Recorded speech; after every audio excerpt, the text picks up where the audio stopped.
The Lord be with you. A reading from the Holy Gospel according to Luke. An argument arose among the disciples about which of them was the greatest. Jesus realized the intention of their hearts and took a child and placed it by his side and said to them, "Whoever receives this child in my name receives me. Whoever receives me receives the one who sent me. For the one who is least among all of you is the one who is the greatest." Then John said in reply, "Master, we saw someone casting out demons in your name, and we tried to prevent him, because he does not follow in our company." Jesus said to him, "Do not prevent him, for whoever is not against you is for you." The Gospel of the Lord.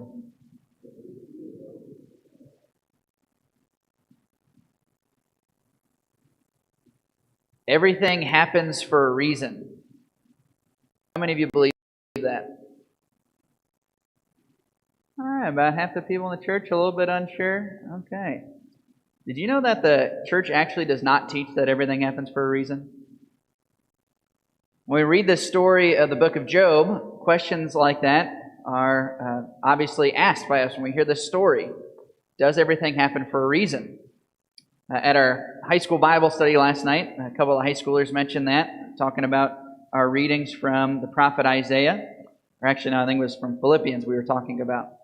But it's kind of become a pious platitude amongst Christians. You know, everything happens for a reason. It's all part of God's plan.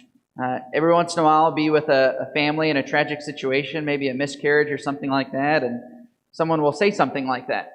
Or they'll say, well, you know, God doesn't make any mistakes, as if God purposely took that child's life. That's not what we believe as Catholics. We don't believe that everything happens for a reason. There's plenty of things that happen for no reason at all. There are plenty of things that happen that God doesn't want to happen. And yet some people say this as just a platitude. Very important we remember that. It's not what we believe as Catholics. That idea, in my opinion, comes from a very famous Protestant theologian named John Calvin. Right? John Calvin emphasized God's power and God's omnipotence so much that he believed that basically everything happened because God willed it. It's not what we believe as Catholics. Calvin took it so far to say that people who go to hell, God created them and destined them to go to hell. And no matter what they did in this life, there was no way they would ever make it to heaven. Now, that's kind of the extreme form of that platitude. It's not what we believe as Catholics. So we can reflect on this a little bit more as we go through the book of Job. But I just want to point that out. And then the other thing I want to share, another misconception that I think many Christians have about God. And we're kind of reminded of this today in Job's words, these very profound words. Job says, "Naked I came forth from my mother's womb, and naked I shall go back again. The Lord gave, and the Lord has taken away. But blessed be the name of the Lord. He's given and has taken away." You know, I remember a few years ago I was talking to my stepfather, actually. He's a very devout Baptist, and one of the things he said is that so often when he ministers to people who have just lost a loved one or who are in difficult situations is, you know, everybody wants to just blame God. How could God do this to me? Why did God take away this person from me?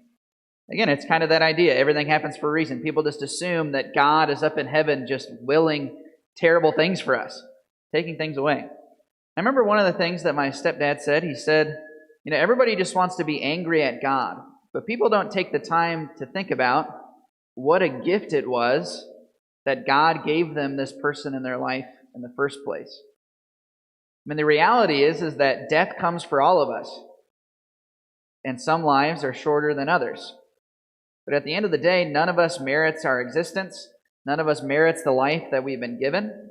And yet God gives us life, and He gives us wonderful people that He places in our paths. And eventually, every single one of those people will be taken away. But we need not be angry at God. Instead, when those things happen, we should be full of gratitude for the opportunity we had to know those people.